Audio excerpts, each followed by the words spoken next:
Setting up the price compare feature takes about 10 minutes and could earn you thousands of pounds extra a year. The first thing we need to do is to set up some merchants that you would like to send your price request emails to. Access this on the main menu under Merchants, and then click the My Merchants option. Click the New button to add a new local merchant that you wish to send a price request to and add as many details as possible. Ensuring that you add an email address for them, as that is where the email requesting the prices will go. Put your account reference if you hold an account with that merchant, as when they get the email it will then give them an idea of who you are. This ensures they will give you your prices with your discounts applied. Once you have finished entering the details, press the Save button. You can add as many merchants as you like in here, the more the better. To use the price compare function, you need to select a job that you have priced and have material items on.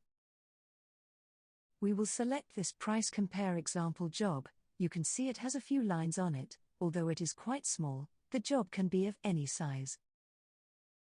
Select the Compare Prices tab on the job menu like this.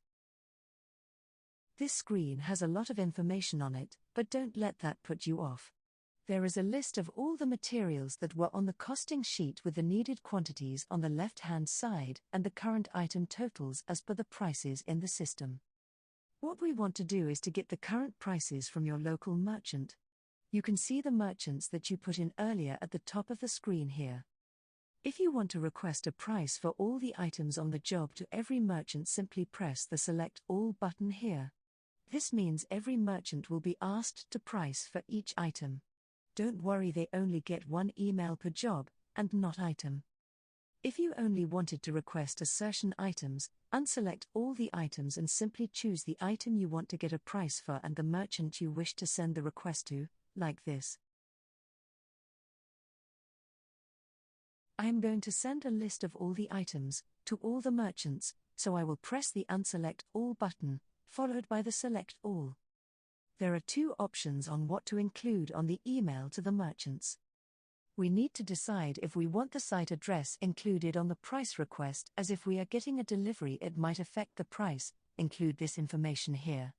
This only shows the postcode and site address and not any customer details. It just gives the merchant an idea of where the job is. You do not have to click this.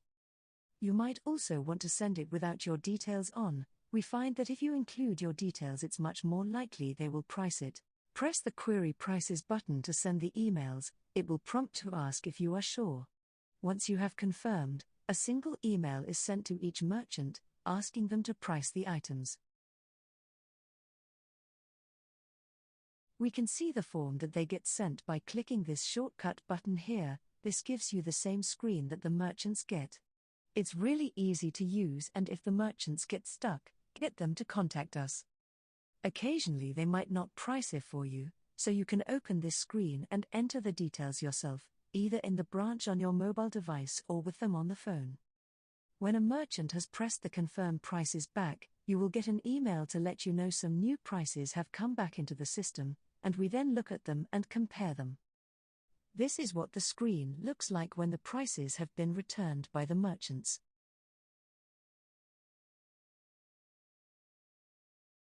Once the prices are in, there are a few things we can do with them. We can raise purchase orders on them, or push them back onto the costing sheet.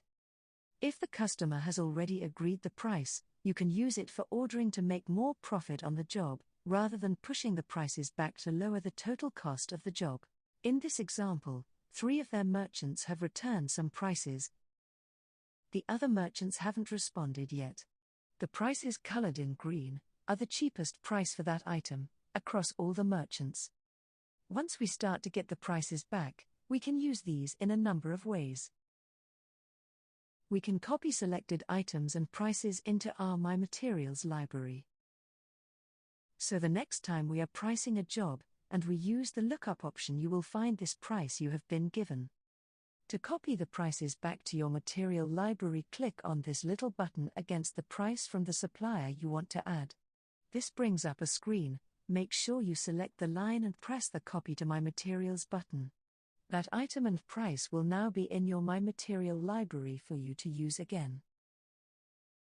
We could copy the selected price back onto the costing sheet of the job we are currently working on.